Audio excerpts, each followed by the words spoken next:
During the last year of World War II, ships brought an unexpected cargo to American shores. Prisoners of war.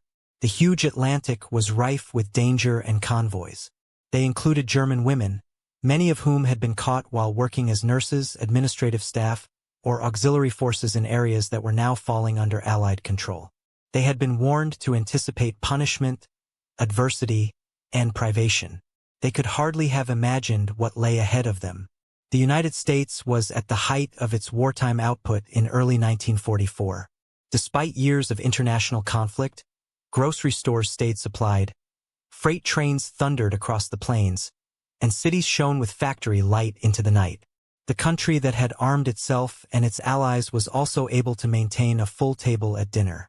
This fact would contradict all of the presumptions the German women traveling across the seas had about a Europe weakened by starvation and defeat. Silently, the journey started. The women slept in cramped bunks stacked 3 high on troop transports that had been converted for use by prisoners of war. The sound of the engines never stopped, and the smell of diesel fuel blended with the salty air. The majority anticipated living in rudimentary camps far from civilization, possibly encircled by barbed wire, with meager supplies and chilly nights. However, the initial views of their new surroundings as their ships approached the American coast caused them to become incredulous. Many were shocked by what they saw from the decks, according to reports from the time. Warehouses piled high with packages labeled U.S. Army, docks crowded with cranes, and harbors full of commercial vessels. Abundance appeared to spread forever beyond the horizon, even during times of war. This was a picture that seemed almost unbelievable to those who had watched resources disappear for years.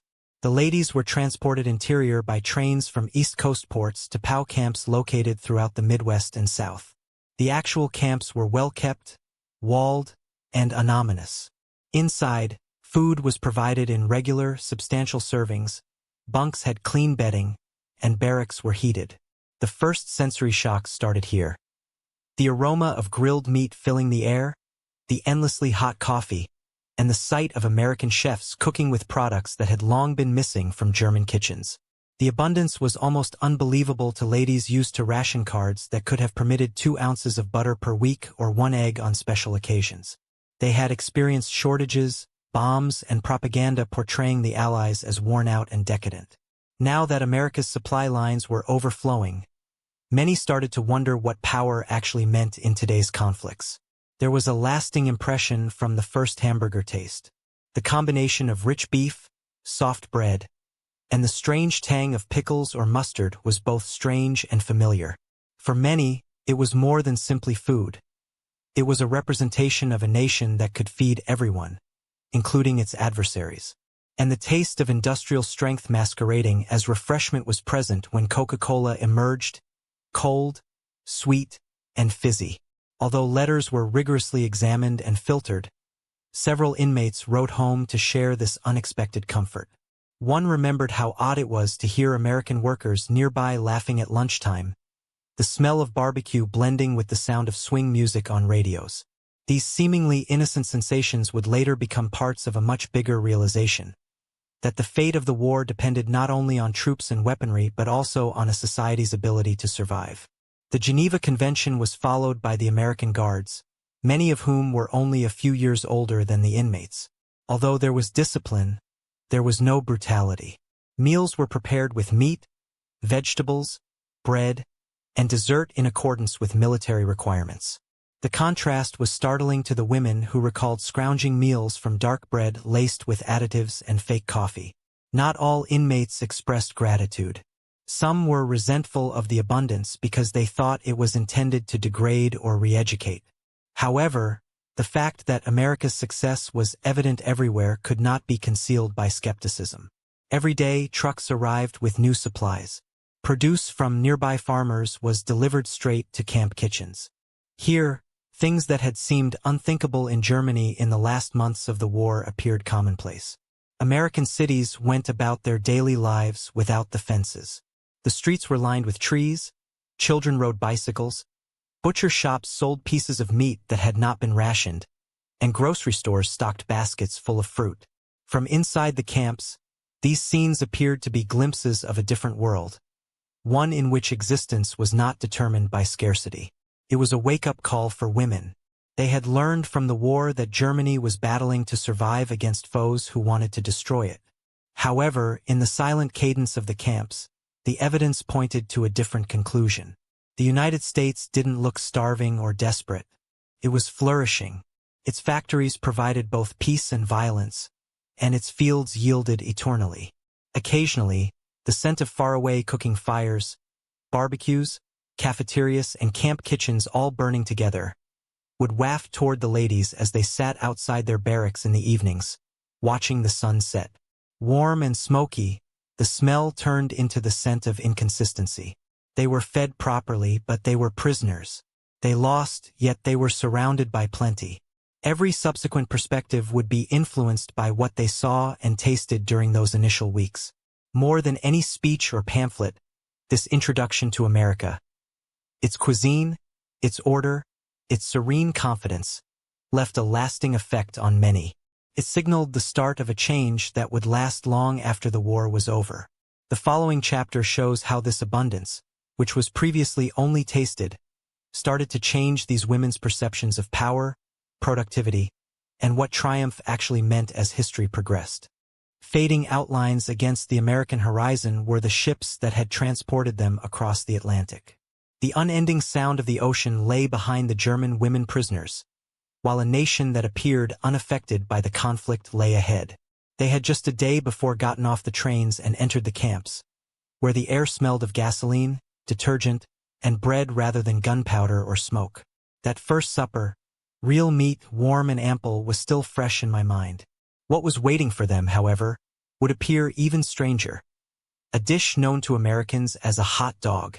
The women saw little kiosks at the margins of canteens where trucks transported work details to local companies and farms. Metal carts drifted with steam.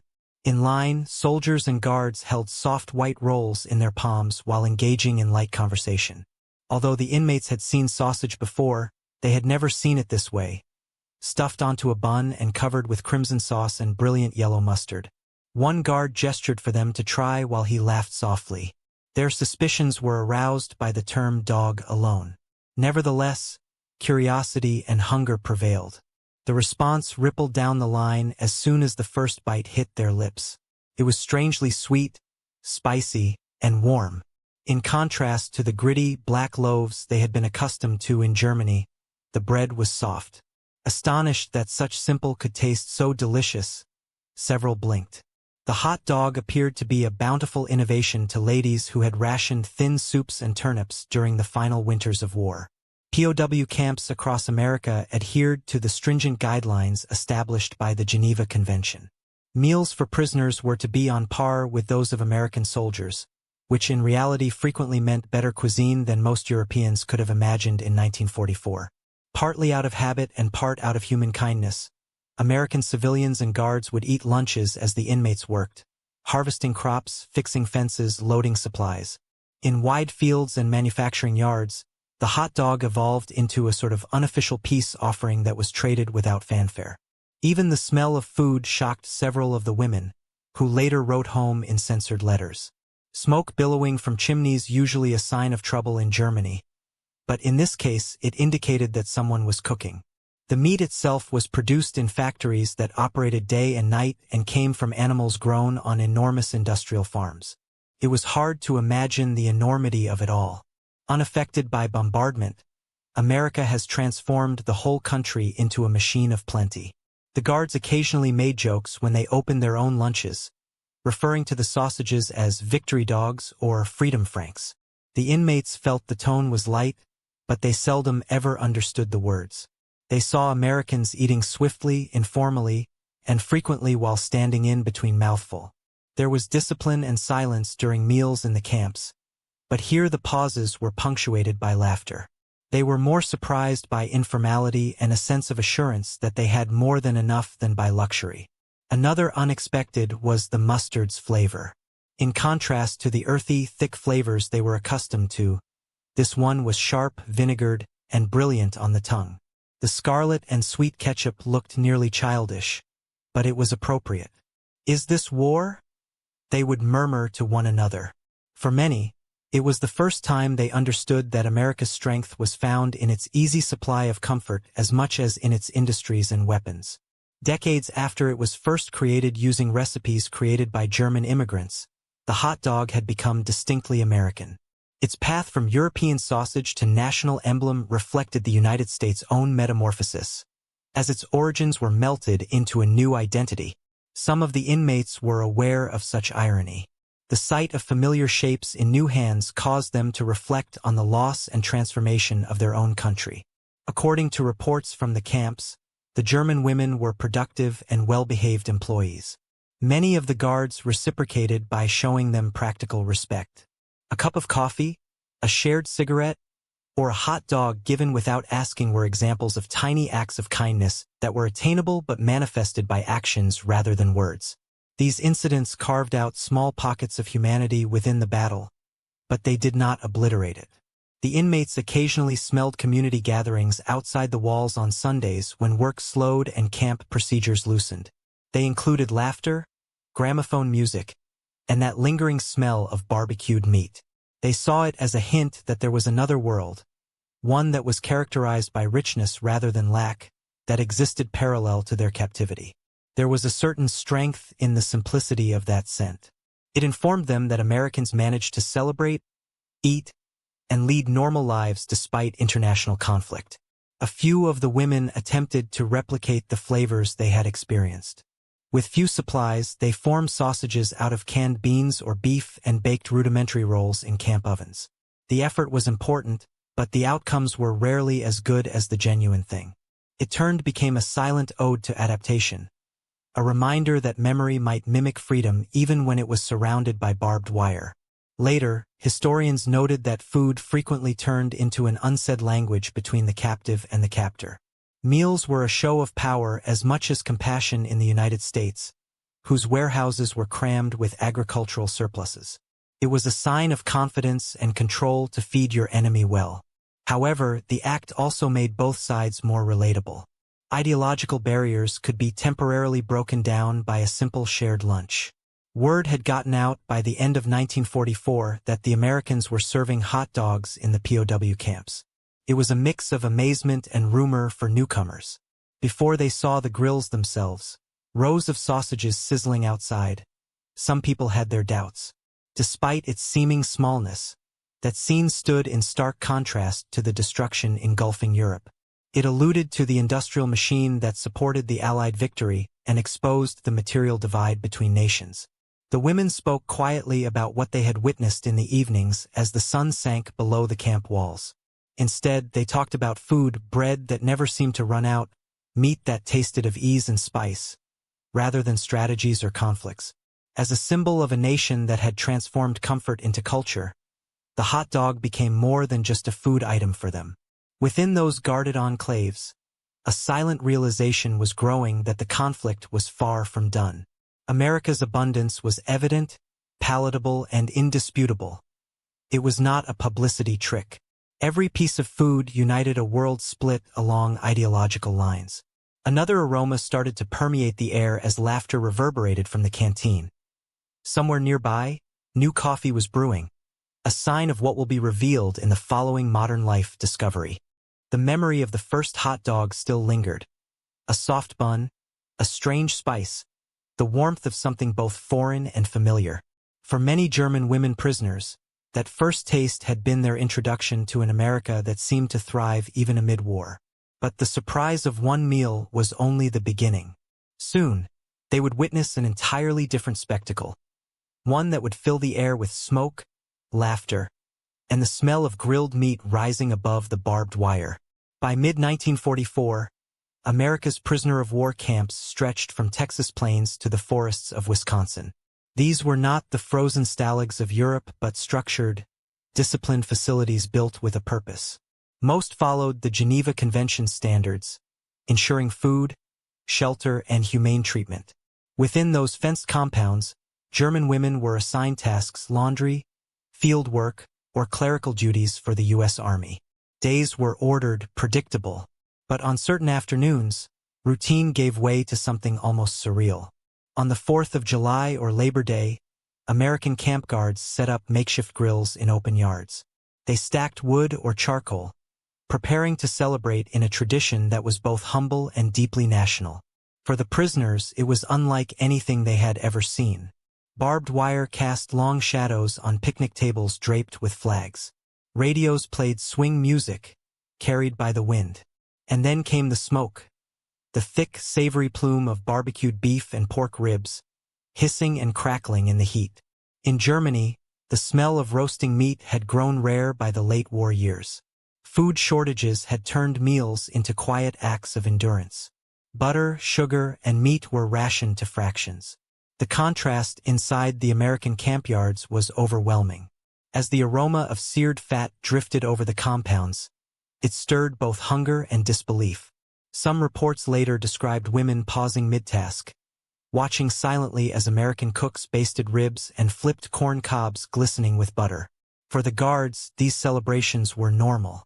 Barbecue gatherings had long been part of American life, carried from small-town fairs to army posts across the continent. Even during wartime, such moments offered comfort, a reminder of what they were fighting for. Soldiers laughed, shared jokes, and invited fellow servicemen to eat.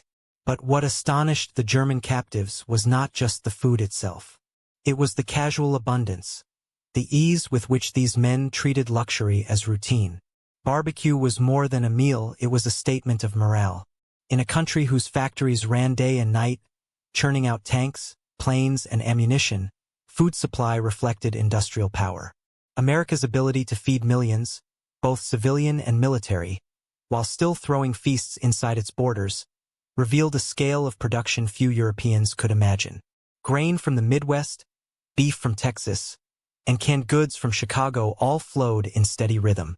To the prisoners, this abundance seemed endless. One account from a camp in the southern United States described how prisoners could see rows of ribs lined on steel grates, the fat dripping onto coals that hissed like rain.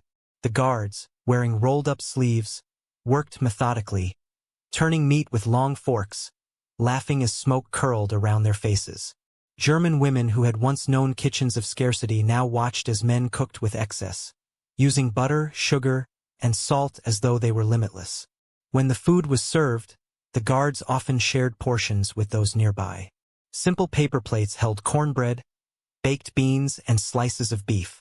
To the prisoners, this act carried more meaning than words. It was not just nourishment. It was exposure to an entirely different rhythm of life, one driven by supply, optimism, and routine comfort even amid global conflict. As the day wore on, the celebrations sometimes included music. Portable phonographs played Glenn Miller or Benny Goodman, and American soldiers clapped in rhythm, their laughter blending with the pop of coals. The women, seated behind fences or at separate tables, watched in quiet amazement. For them, the war had been an endless march of loss and fear.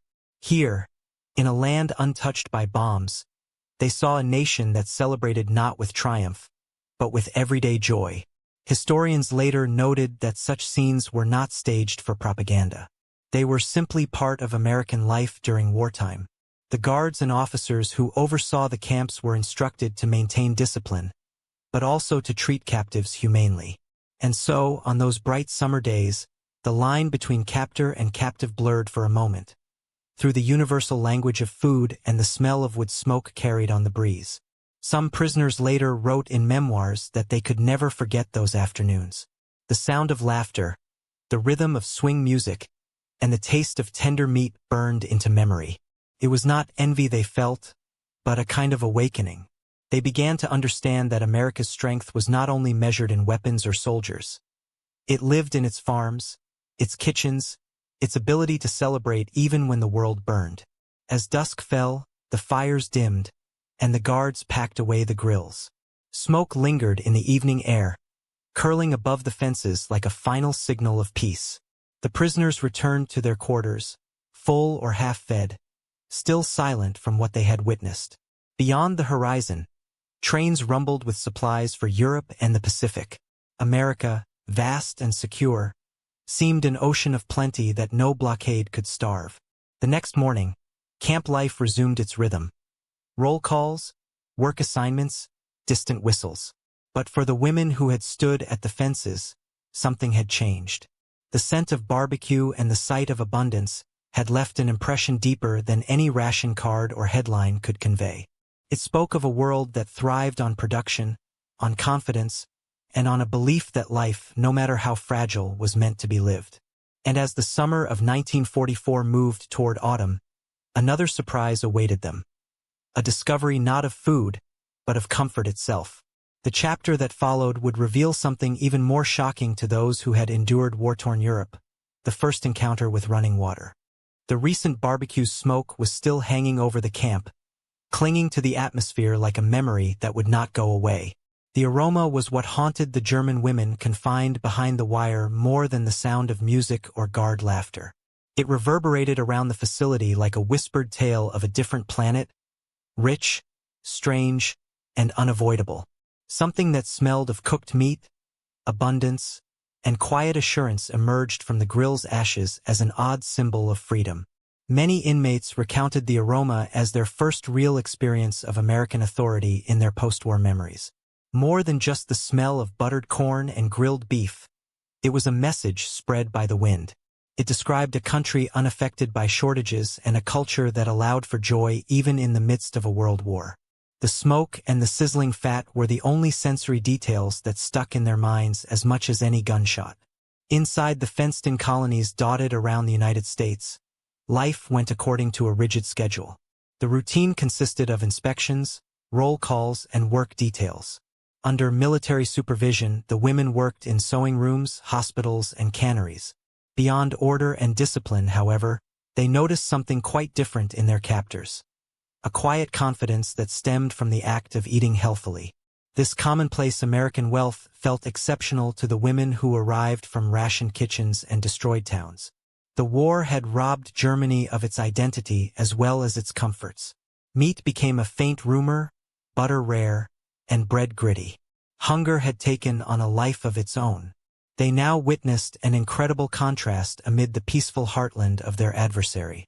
The fields were full and lush. The markets were overflowing. Every day, trucks delivered supplies to the camps, and the aroma of sizzling meat, typically from mess hall cookouts or camp festivities, floated over the inmates' tents like an unseen flag. Barbecue was nothing new to the Americans. It was customary, with roots in both group happiness and frontier survival. The custom of grilling, of fire, smoke, and communal food, persisted even as the country prepared for total war. That culture followed soldiers everywhere they went, including when they were tasked with protecting prisoners.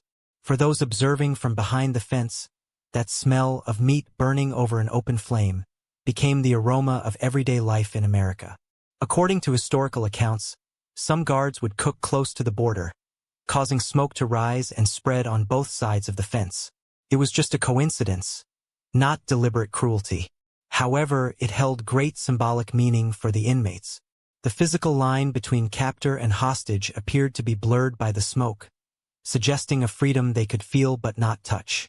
A civilization so certain in its power that it could afford to live as though the conflict were far away was represented by the faint hiss of fat on embers. The women started to connect that scent with far more than just meals as the weeks went by. It started to bring back memories of their childhood kitchens, of families they had lost, of the Europe they had forgotten. Later, some people noted that the smell of barbecue made them think of possibilities rather than hunger. They came to see that America's strength lay not only in its soldiers and machinery but also in its capacity to sustain life, to laugh, to eat, to continue when others went hungry. This sensory element may appear insignificant to historians. However, it represented a significant change in perspective for humans. Although the battle had been waged with weaponry, both material and morale were equally important to its outcome. Both had been mastered by the United States. Its factories ran continuously, its warriors were self-assured, and its people were nourished well. Inside a POW camp, the aroma of cooking meat was, in a subtle manner, the aroma of industrial triumph. It represented a system so extensive and effective that it could provide solace in the midst of chaos. Nevertheless, the women did not perceive their captors as being haughty. Most striking to them was the cavalier attitude Americans took with their wealth. Food was just savored, not shown. Even lowly guards ate as easily as those who had never seen ration books. Their assurance appeared to stem from stability rather than dominance. The German prisoners found that steadiness both euphoric and disconcerting. It demonstrated the true fragility of the old world. Sometimes the smoke would linger low above the camp as dusk approached. The women could hear the crackle of laughing, the clink of bottles, and the hum of distant swing music from a portable radio, as well as see figures moving around the grills through the fence. The sky turned gold and ash as the sun sank. Beyond the fence, for a time, the cool air of freedom blended with the aroma of barbecue. It served as a reminder that life was still warm and abundant someplace outside of this enclosure. After the conflict, psychologists who examined the behavior of prisoners of war observed that the most emotional impact was frequently associated with sensory events, such as noises, scents, and even textures. The aroma of grilled meat began to represent the inmates' realization of a different reality, one that is centered on comfort rather than victory. The Third Reich's psychological loss was subtly sealed here, in the slightest nuances. The concept of freedom was born out of a single wafting aroma that promised a life free from fear and discipline, not speeches or flags. Many of these women still had strong memories of it months or years after they were repatriated. They talked of the odd times in America when the air smelled of smoke and prosperity, back in post-war Germany, where they were gloomy, hungry, and rebuilding. There was a sort of hope in the remembrance. It implied that something as basic as food might bring people together, even adversaries. New stories of American industrial advances and residences with contemporary conveniences that Europe had never experienced began to circulate among the camps as the war raged elsewhere. The women's interest grew. The luxury of contemporary bathing systems would soon be another everyday surprise that astounded them even more. The sound of running water then took the place of the cooked meat's aroma, fading into memory. The last chapter's aroma of roasted meat and smoke lingered in the memory, but the German women behind the wire were even more shocked by what transpired next. They had seen glimmers of American plenty at the barbecues. However, that same wealth suddenly manifested itself in something much more commonplace: the daily prison rations. The U.S. Army mess hall seemed unbelievable to people who had seen the famine of wartime Europe. The tables were laden with food that few German civilians have seen since 1939, even in prison. Bread, meat, butter, and fresh vegetables were all served in such generous portions that many inmates initially paused, wondering whether there had been an error. The women had anticipated rigorous austerity during their first few weeks in America. They pictured stale bread and thin soups, the sort of enemy diet one might anticipate from a successful nation seeking retribution. They got something quite different instead. The generosity of each meal was consistent. Coffee, bacon, eggs, and occasionally even fruit were served for breakfast. Sandwiches were piled high for lunches, and stews made with beef or chicken were frequently served for dinner. For those who had experienced ration cards and shortages, it felt like a feast, even though it wasn't luxury by American standards. German prisoners of war, both men and women, found it difficult to complete their allotments, according to reports from a number of American camps. Guards remembered scraping away leftovers, not because they refused, but simply because they were full, a feeling they had not experienced in years of famine. Under total war, the food situation in Germany had deteriorated at home. By 1944, the majority of homes were surviving on thin bread prepared with watery potatoes, fillers, and meat or butter substitutes. Even frontline troops relied on diminishing supplies. Children grew up without ever eating an orange or a complete cut of beef, and civilians had to wait in enormous lines for basic necessities. Every plate they were given was a reminder of that lost world to the women who were now living behind American gates. Something potent about the Allied war effort was exposed by the contrast. America's logistical prowess was proved by its capacity to feed not just its own people but also millions of troops and prisoners abroad. Food was transported during the war from the Midwest by trains, trucks, and ships. The supply chain operated with incredible accuracy from the vegetable fields of California to the meatpacking mills of Chicago. The German women were forced to live under that regime even while they were in prison.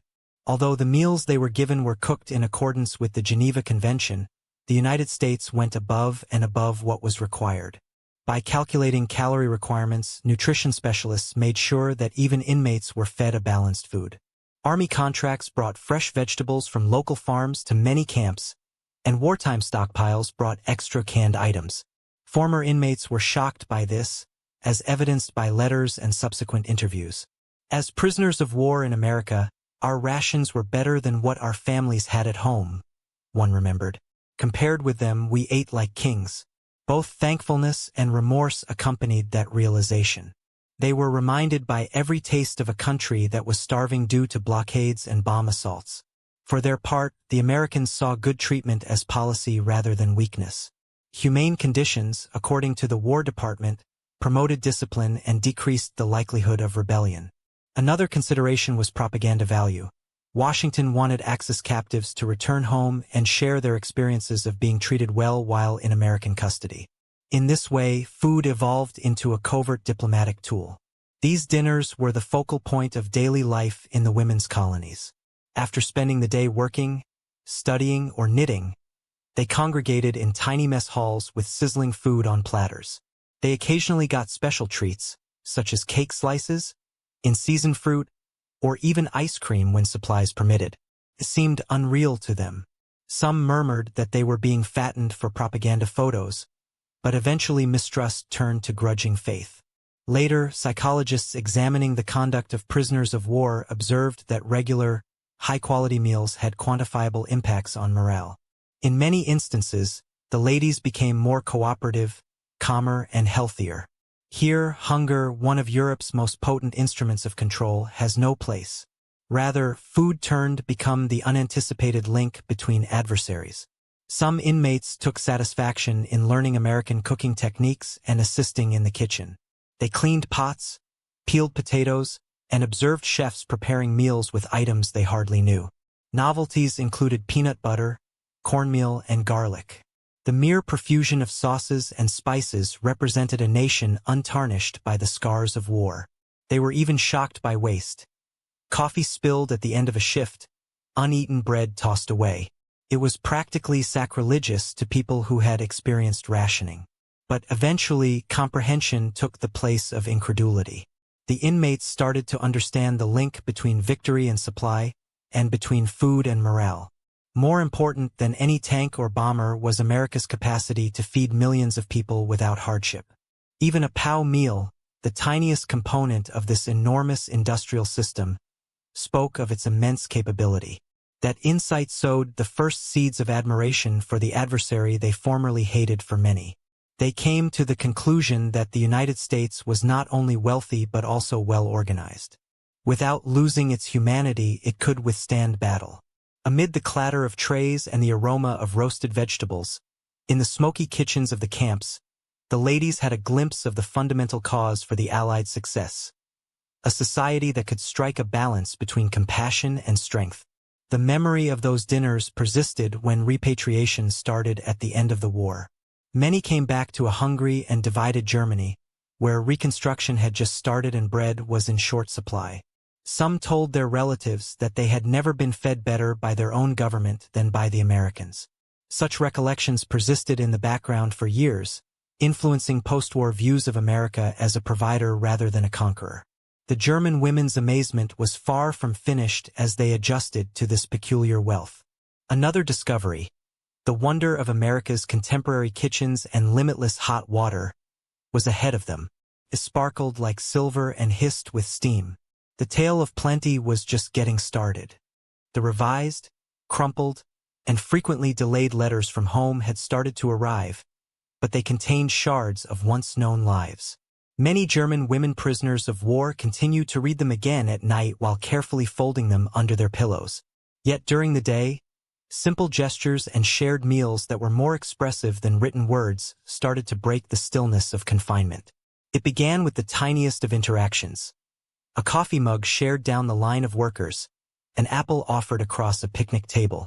Moments of normalcy appeared to provide some respite for the American guards, who were exhausted from their lengthy duties.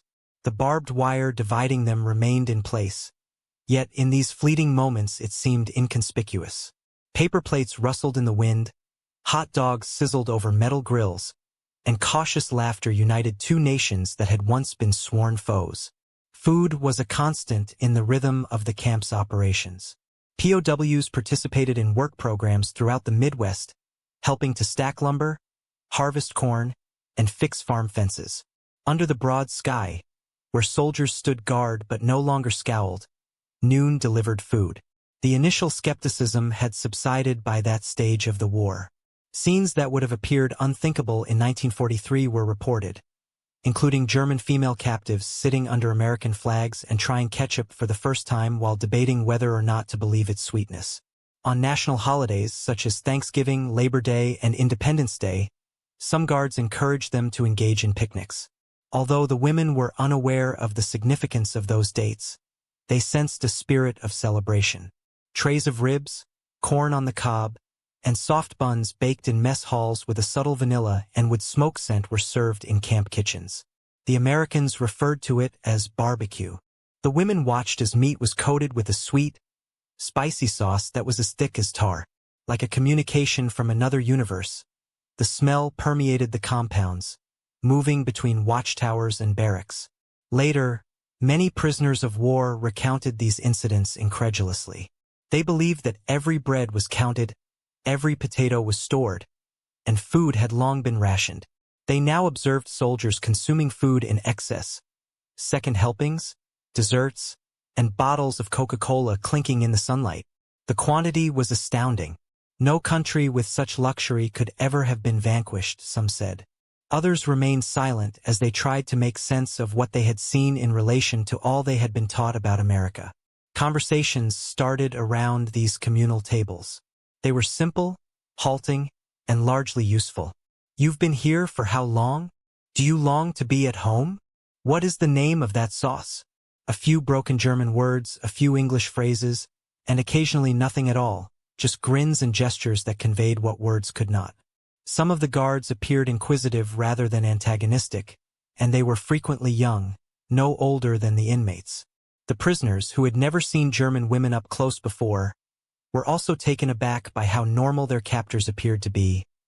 Weary, sunburned, and missing family members. Ideology became less prominent during these times. Despite being portrayed as monsters by propaganda, they were now sitting next to each other and sharing the same bread. The women observed how rank was treated casually in America, with sergeants joking with privates and even officers exchanging jokes without a formal address. It was a different sort of order, one based on familiarity rather than fear. It suggested something more profound to the prisoners, a country secure enough to not demand respect. Similar scenes were reported from a number of camps in Wisconsin, Iowa, and Texas. Supervisors observed that discipline held steady when routine gave way to humanity, and that morale increased when POWs and guards shared meals. "It is harder to hate a man whose hand passes you salt," said a camp commander in private. Such equality felt both alien and oddly reassuring to the women who had grown up in rigid hierarchies. Not all Americans, however, agreed. While rationing continued at home, some residents objected to the idea of providing such good food for prisoners. Families who questioned why their captured enemies were given picnics while their own sons served abroad wrote to newspapers. Military leaders defended the policy, arguing that it served American values and upheld the Geneva Convention. In actuality, these polite moments were also calculated moves that demonstrated to the inmates that democracy was stronger in character than in weaponry. For the German women, those meals marked the first cracks in certainty. Conversations about recipes or family slowly gave way to broader questions. Do all Americans live like this? Do women work in factories here? The answers astonished them. Sure, women did, and frequently with pride. They learnt that even in wartime, people in America danced, listened to jazz, and found reasons to celebrate. Each chat ripped away another layer of the enemy image they had been taught to believe. One prisoner later wrote in her post-war diary that she first tasted forgiveness through a paper plate of food. She remembered a sergeant sliding her a hot dog and saying, with a half-smile, "Don't worry, it's not poisoned." The absurdity of the joke made her laugh. Perhaps the first genuine laugh she'd had in years. It was little, almost forgettable, yet it conveyed more truth than any speech or sermon could. As summer gave way to cooler months, the outdoor meals were infrequent, but the spirit of those encounters endured. The women began to look their guardians in the eye, to nod in recognition rather than terror. They had not quit being prisoners, nor had the Americans stopped being soldiers, but something between them had shifted, a subtle admission of shared humanity amid the machinery of war. By late 1945, as the war neared its end, letters home began to reflect these experiences. Some ladies recalled, in meticulous wording, the bizarre generosity of their captors. Others only hinted at it, realizing that German censors would never allow words of adulation for America. Still, between the lines, their shock was evident. Written from behind fences, those letters would become the next chapter in their story, a chronicle of surprise, thankfulness, and silent change. For the time being, as the last of another campfire's coals melted into the darkness, the only sounds left were those of laughter, blending with the wind on a continent at peace with itself. Although the shared table laughter had subsided, the memory of it persisted. Those small acts of goodwill opened the door to a deeper revelation for a lot of German POWs. Something much greater than kindness was hidden behind each sandwich and hot bowl of stew. It was power, silent, steady, and vast. The type of might that fed the planet without hesitation, without marching or firing shells. America's silent weapon was now food. No other aggressor could match what the United States had accomplished by the middle years of the war. Its soldiers battled well-fed, its citizens ate well, and its prisoners, whether enemy or not, never went hungry. Flour, sugar, and canned commodities were transported across 2 seas by the same ships that brought tanks, explosives, and firearms. Together, the country's farms, factories, and fields produced an abundance that the Axis powers could hardly fathom. It was nothing short of astounding to the German prisoners who were observing from behind barbed wire. They were fed bread still warm from the oven, thickly spread butter, and amounts of meat that would have appeared unthinkable in wartime Europe, even while they were in captivity. Families back home subsisted on thin soups and turnips. Surplus was normal here in the heart of America. In addition to its troops, the United States had mobilized its territory. In the Midwest, the arsenal of democracy had spread into the farmlands of Kansas, Iowa, and Nebraska in addition to the assembly lines of Detroit. Mechanization increased agricultural output, with tractors taking the place of horses and combines operating day and night under floodlights. In order to fill the void created by males who had left for battle, women formed the Women's Land Army. In towns where silos stood like monuments to unending harvests, children gathered scrap metal. More than 350 million tons of food were produced annually by American farmers by 1944, which was sufficient to sustain the entire country, its armed forces abroad, and millions of Allied civilians who had been freed from starvation. Fruits and vegetables were packed for shipping to Europe and the Pacific at canneries in California and Illinois that operated around the clock. It was incredibly efficient. This wealth seemed almost unbelievable to the inmates who had come from bombed-out cities. German women prisoners of war frequently contributed to the logistics of this miracle as part of their everyday tasks, such as sorting produce, helping in kitchens, or caring for farms. They witnessed it all. The coordination, the vigor, the sense of mission that united soldiers, housewives, and farmers in a single enormous supply chain. The realization was humbling to them. In reality, production and nourishment were winning the war they had thought could be won by steel and discipline. The American supper, uncomplicated and limitless, came to represent triumph. Bread that never ran out, fresh milk, and hot coffee. These were expected rather than indulgences, supported by an industrial base so large that shortages could be handled with ease. The women were silently stunned to see food thrown away, half-eaten portions thrown away. In Germany, waste was now considered a moral offense. It was a consequence of excess in this case. POWs frequently expressed disbelief at the rations, according to reports from camps in Georgia and Texas. At first, several people refused to eat the meat because they thought it was a ruse to make them look bad. Others, unable to believe that more would arrive the following day, meticulously wrapped leftovers with the intention of storing them for later. But it did every time. It appeared that even American guards were little conscious of the system that kept them alive. Food was just delivered, served, and replaced to them. But there was a network of accuracy hidden behind the ease. From the Great Plains to the front lines of Europe and the Pacific, the Quartermaster Corps coordinated shipments totaling millions of tons of supplies. Refrigerated cargo was transported eastward by trains to ports, where it was picked up by Liberty ships. Every can of beans and every loaf of bread that made it to a soldier's mess tin symbolized planning rather than luck. The German inmates perceived in that organization a representation of something more profound, a country that was not just prosperous but also bound together by a common goal. Total war meant deprivation in Germany. Total war meant productivity in America. Factories converted from civilian goods to military output without stopping domestic supply. The American farmer, aided by technology and political cooperation, proved as crucial to the Allied cause as any commander in the field.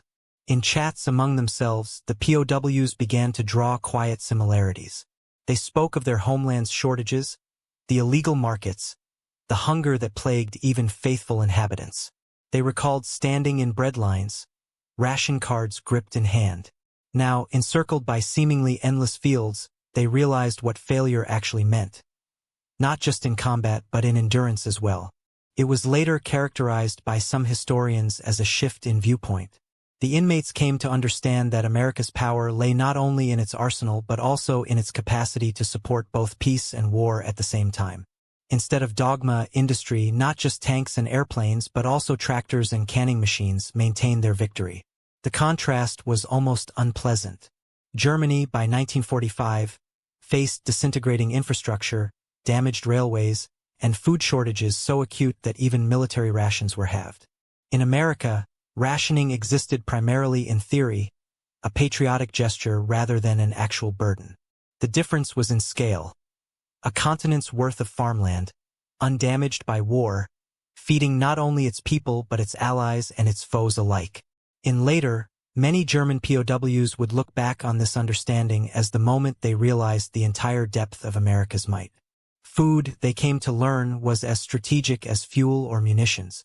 It nourished morale, supported armies, and revealed to the world what modern industry could produce when democracy focused its attention to survival.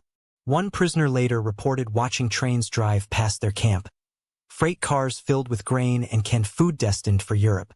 "We were never fighting just soldiers," he claimed, and that's when he realized. We were up against a self-feeding machine. That realization signaled a subtle change. The POWs, who had before mocked the softness of American life, suddenly recognized its strength. Abundance as a means of endurance and comfort based on uninterrupted supply. The focus of the conflict shifted from bombs and bullets to who could continue to feed their country for the longest. America could also feed itself indefinitely. The inmates felt that this abundance was more than just wartime momentum as 1945 drew nearer and the Allied march quickened. It was a preview of what was ahead after the war. A world characterized by the peaceful assurance of a country that has never experienced hunger, driven by productivity, and maintained by food. Soon, that insight would grow into introspection, into inquiries about forgiveness, reconstruction, and what may happen after the guns were put down. However, the German ladies would experience one last realization before to the arrival of peace. How those same dinners, which were emblems of plenty, turned into memories of both amazement and defeat. Stories of famine had been told in the letters from home, of families boiling turnips for supper and calling it stew, of ration lines winding through broken towns. As the German female inmates stood inside the American camp, surrounded by the aroma of roasting maize and searing steak, those words stayed. They were reminded of everything they had lost by the cent, as well as everything that America still appeared to have in large quantities. They had become accustomed to the cadence of American meals during the past few months, including the clatter of cutlery, the clang of metal trays, and the astounding array of food. However, nothing more reflected the disparity between countries than the campfires. They were referred to as barbecues by the guards, a custom that seemed informal to the Americans but nearly unbelievable to their prisoners. By 1944, Germany's domestic front had turned into a battlefield unto itself. Farmland were wrecked beneath the scars of war, while industry and rail links had been leveled by Allied bombers. Food was rationed to the ounce, and the shelves were stocked with ersatz, or substitutes as the Germans termed them. Soups diluted to little more than warm water, coffee made from toasted barley, bread mixed with sawdust. Hunger grew stronger every winter. These recollections remained vivid for the women who were now detained in American facilities. A few had been employed in kitchens, preparing sparse meals for soldiers or families who had been uprooted from cities that had been destroyed. They recalled exchanging recipes that frequently called for no actual flour at all, as well as no butter or sugar. Food was no longer a pleasure but a necessity. But in this instance, the contrast was evident. American rations, which included bread, milk, beans, and canned meats, came in unlimited abundance. Every day, trucks arrived carrying packages bearing conspicuous U.S. Army markings. Fuel was plentiful, and neither salt nor oil were in short supply. The American table was always full, even during the war. On calm Sundays or on holidays, guards would light charcoal pits and place heaps of corn cobs and meat ribs next to them. Smoke curled above the barbed wire and floated through the compound. The inmates observed from afar, their gazes tracking the smoke as it rose. A few soldiers waved and offered little servings, such as a hot dog, grilled bread, or a slice of butter-brushed corn. It was an everyday act of kindness with enormous significance. Later, a German woman recalled that she was finding it hard to accept what she was witnessing. It seemed absurd, almost defiant, to her to see meat frying on open fires amid a world war. Even the fragrance of cooking grease had become uncommon in the Reich at that time. Every bacon rind and fat shred was gathered and put to new use. But in America, food was more than just a means of subsistence. It was a symbol of who you were. It described agricultural prosperity, industrial might, and a country that had not been completely destroyed by bombing. They were also subtly affected by the contrast. Under the direction of supply lines that spanned oceans, they observed American chefs working efficiently. Wisconsin produced powdered milk, Chicago produced canned meat, and the Great Plains produced wheat. The logistics were astounding. Tons of food were delivered from home for each soldier in Europe, enough to feed armies and, in these camps, their prisoners as well. In their barracks, some of the women started secretly comparing notes at night. As the war continued, they talked about how Germany's kitchens had become smaller, colder, and more bare. Ration cards and alternatives had replaced the once proud culture of filling foods like bread, potatoes, and sausages. Youngsters became skinny. For food that could no longer be sent, men at the front wrote home. The women came to understand that the war had been lost at the dinner table as well as on the battlefield. They realized that food was a gauge of stamina. America has been able to battle without starvation and produce without interruption because of its wealth. Even its prisoners did not go hungry, and its soldiers were fed adequately. That fact was accompanied by a reluctant respect as well as a silent humiliation. They gained personal knowledge of the American system while helping to clean silverware or peel vegetables in the camp kitchens. Although it was rarely enforced, waste was discouraged. Bins packed with leftovers would have been scraped clean in Germany. Even real coffee, black and delicious, was served freely. Memories of what had been lost to conflict and scarcity returned with one drink. Some of these women would write letters after their release explaining how the event changed the way they thought about authority. There was more to industrial power than just factories and weaponry. Bread, meat, and milk were the basic necessities that kept a country strong and afloat. For them, the American grill came to represent stability and the idea that people who can continue to eat well when others cannot frequently win. But there was also introspection amidst the smoke and hilarity of those camp meetings. The guards appeared unaffected by the wreckage abroad. They were primarily young men who were just marginally older than the inmates. Unaware that their informal feast bore silent weight, they sang, joked, and turned meat over the flames. For the women observing, it appeared as though two universes had collided. One of plenty and one of poverty, separated not just by boundaries but also by destiny. A nearby radio played music as the evenings came to a close, its soft tones resonating across the camp atmosphere.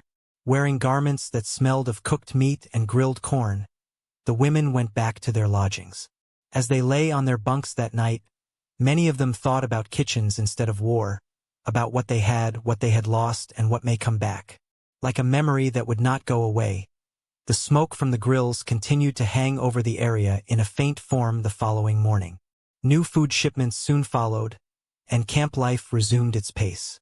The women, however, now viewed it in a different light, as a living example of what one country had lost due to war and what another had managed to save. These thoughts would become even more profound in the following chapter, when the inmates started writing letters home about what they had witnessed.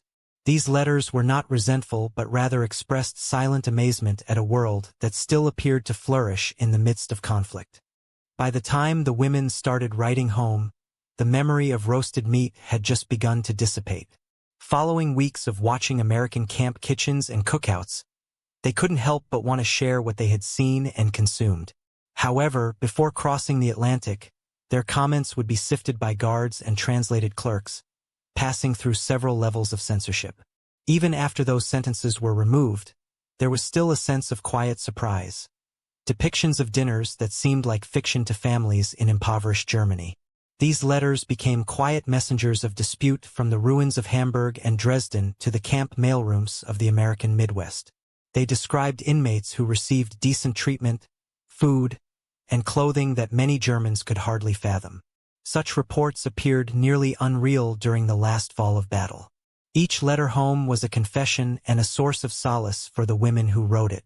No political remarks, no accounts of military life, and most definitely no criticism were permitted by the censors. However, within the allowed sentences, discussions of daily routine, weather, and health, a new type of message surfaced. Warm food is provided to us, one could write. Alternatively, we work close to kitchens that contain meat. To those who read them in the darkened halls of hunger in Germany, even these meager, emotionless clues held a great deal of weight. The German home front was in a desperate state by 1944. Supply lines had been destroyed by Allied bombardment, and the infamous hunger winter of 1944 to 1945 was imminent. Once accurate and systematic, rationing had become chaotic. Civilians subsisted on bread stretched with sawdust, thin soups and turnips. Meat, sugar, and coffee were things of the past. On the illicit market, families broke apart furniture to exchange for food. Kids searched fields for frozen potatoes and roots. Thus, even censored, postponed, or fragmentary letters from the camps conveyed rumors from a different world. With shaking hands, mothers opened them, following each line as though the paper were a lifeline. Many were shocked by what they read. What's a daughter saying about roast beef? Buttered corn and sausages mentioned? Such details seemed like propaganda to embarrass them or like fiction in the ruins of the Reich. But there was no denying the reality. Despite battling across two enormous oceans, the United States had never experienced actual hunger. As farms kept up their astounding output, the machinery of abundance never ceased, whether it was milk from Wisconsin, wheat from Nebraska, or beef from Kansas. Even in captivity, prisoners of war were fed in accordance with the Geneva Convention. They were given balanced food that were frequently better than what European civilians could get. At first, some German families didn't think it was true. According to reports, one mother replied via the Red Cross channel, "You must be mistaken. Nowhere is there any remaining flesh. You must mean beans." However, the pattern of reports became too regular to ignore. Similar letters came in from camps in Texas, Oklahoma, and Iowa, mentioning good bread, vegetables, and sometimes treats. This wealth brought a peculiar mixture of thankfulness and remorse to the women inside those barbed wire barriers. They recalled the famine in their own families. Some were afraid of being envious or incredulous, so they were reluctant to talk about their meals at all. Others modified their statements, saying things like, "There is enough to eat, and we are well treated." But they never fully disclosed how comfortable their imprisonment was. The mail was considered ordinary paperwork by American guards, who were generally unconcerned with these ethical quandaries. For the German women, however, it served as a link between two crashing worlds, the world of shortage and the world of survival. Their messages would travel through the hush of war to a hometown that was different from the one they had left behind, they realized as they watched the censor's stamp fall onto their envelopes. The recipients of the letters in Germany occasionally read them out loud in packed rooms. The neighbors gathered, interested and jealous. The tone was one of relief and incredulity, a feeling that their kidnapped girls were at least alive, if not prospering. In months of darkness, the letters were the only glimmering shards for many. Later, several historians pointed out that this correspondence caused misunderstandings within the Reich. For a long time, Nazi propaganda claimed that American camps were harsh and that inmates suffered from malnutrition and abuse. That narrative ran counter to reality, which was filtered through controlled yet honest signals. The fiction of Allied savagery was subtly challenged by the fact, which was written in subdued German lettering. When Germany's cities were reduced to ashes in early 1945, the disparity had become intolerable. In American camps, their girls reported getting coffee and sausages while families waited in line for weak soup. American mess halls offered hot meals 3 times a day, while home ovens used wood scraps for warmth. The letters were merely reports, not boasts. However, every word made the people back home realize how much the war had turned against them. The ladies who wrote them experienced realization rather than triumph. America's plenty was a reflection of its order and uninterrupted industry in addition to its wealth. It was a strength that was not obvious on battle maps but had a significant impact on the outcome. They started to realize that stable supply networks, productive farms, and full stomachs are just as important in winning battles as weaponry. Their letters became fewer and shorter as the months went by. Postal routes crumbled as the end of the war drew near. Due to the confusion of surrender, some families never heard the final messages. Those who did frequently stored them for decades, nestled within pages of deteriorating photos. The sentences were still readable despite the yellowing of the paper. They were brief accounts of an odd, compassionate imprisonment in the midst of world destruction. These letters become priceless relics for historians, proof of an unsaid reality, that decency might endure even in the midst of overwhelming war. Although it was a painful irony, the idea that the enemy's prisoners would eat better than one's own people provided insight into the size of America's military apparatus. As Chapter 9 comes to an end, the letters home serve as brittle connections between a nation of plenty and a collapsing Reich, between hunger and plenty. They made visible what statistics were unable to: the emotional impact of losing, measured in bread rather than combat. As the war survivors reflected on hamburgers, Coca-Cola, and the odd emblems of prosperity that permanently shaped their perception of post-war America, those recollections would shift inward in the following chapter. Their memories persisted even if the letters had ceased. The taste of a world that had seemed unattainable before the war, a world of plenty, rhythm, and quiet confidence, followed the women long after they had left the American camps. What started out as surprise at a hot dog or a grilled rib evolved into something far more profound: an awareness of the true meaning of winning. The majority of them thought that America's tanks, bombers, and limitless fuel were the only sources of its might when they were initially taken. But when they rebuilt their lives in a defeated country in the peaceful years that followed, they came to understand that something less obvious had been the driving force behind those machines. It was the country's belief in comfort and its demand that all laborers, soldiers, and prisoners be fed. This ethos, which was conveyed through the common practice of sharing food rather than words, had influenced their captives and, over time, changed how they perceived the conflict. Returning to Germany meant entering ruins for many of these women. Their streets were crowded with hungry people, their communities were gone, and their families were dispersed. Nevertheless, they were unable to forget what they had witnessed on the other side of the ocean. Crater-free fields, musically vibrant cities, and stocked grocery stores. America had fought the war without going hungry. Its victory had been defined by that more than by its armies. Later, some described the odd experience of watching American soldiers in uniform consume steak while their mess tents were filled with smoke and laughing. They saw those barbecues as more than just meals. They were representations of a people whose culture had not been obliterated by war, a nation that fought while still alive. Food had become rationed, survival, and silence in Germany. It was still a celebration in America. This disparity would eventually be cited by historians as one of the Second World War's key divisions. Protected by seas and fueled by industry, the United States could mobilize without being denied resources. Its farms and cooks produced as mercilessly as its factories, which produced aircraft and tanks in unprecedented quantities. Every bottle of Coca-Cola sent abroad and every hot dog cooked on an American grill symbolized a logistical system unparalleled in human history. This insight gradually came to the German prisoners of war as a result of daily exposure. They observed American citizens presenting sandwiches to guards while carrying picnics to the camp walls. While their fathers went off to work in factories that never seemed to sleep, they watched kids selling lemonade. In that abundance, they sensed the reason their homeland had fallen. America not only possessed more, but it also had a deeper belief in the little pleasures that made life worthwhile. The camps started to empty after the war ended in 1945. It took months or even years to repatriate. Departure was bittersweet for the women heading back to a devastated Germany. In addition to safety, they left behind an odd form of education.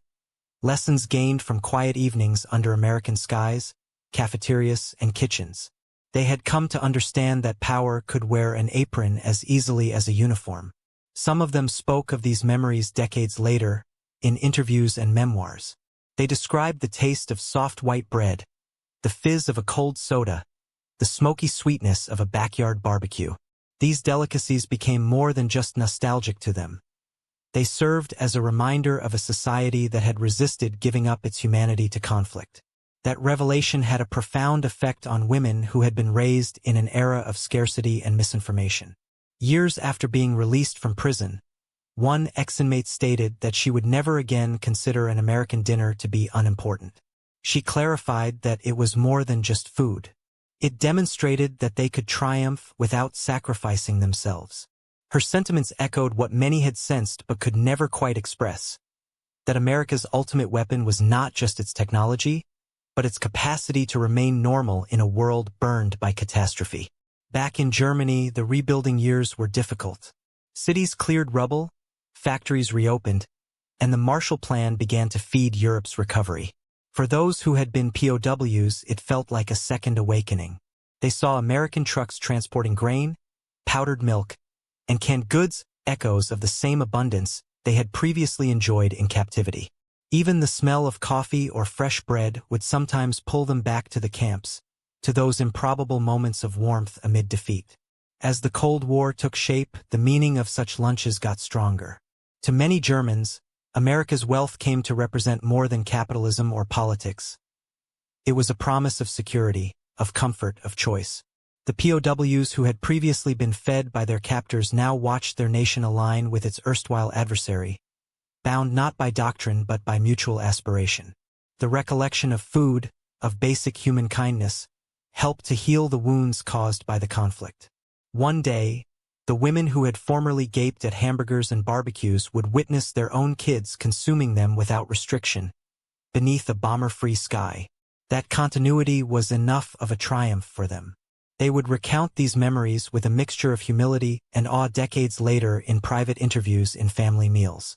One remembered, "We believed we understood what strength looked like, but it didn't resemble what we had been taught." America's might, they came to understand, was not measured in tanks or aircraft carriers. It was demonstrated by open tables, full plates, and the belief that everyone, including prisoners, should be treated with respect. Ultimately, the tastes of that faraway imprisonment were still distinct. The sweetness of the Coca-Cola, the smoke from the grill, and the salt of the sausage. These tastes came to represent something timeless to the women who had once been adversaries. The notion that the peaceful triumph of kindness, as much as military victory, is what sustains civilization. The tale of those women concludes with introspection rather than resentment. Their memories of American food became a metaphor for resilience, a reminder that even during turmoil, mankind can always nourish its finer nature. We thus return to the starting point of the documentary as it ends in silence. A world split by conflict but momentarily brought together by a common supper. The essence of America's experience of victory is contained in the exchange between conqueror and captive, between plenty and hungry.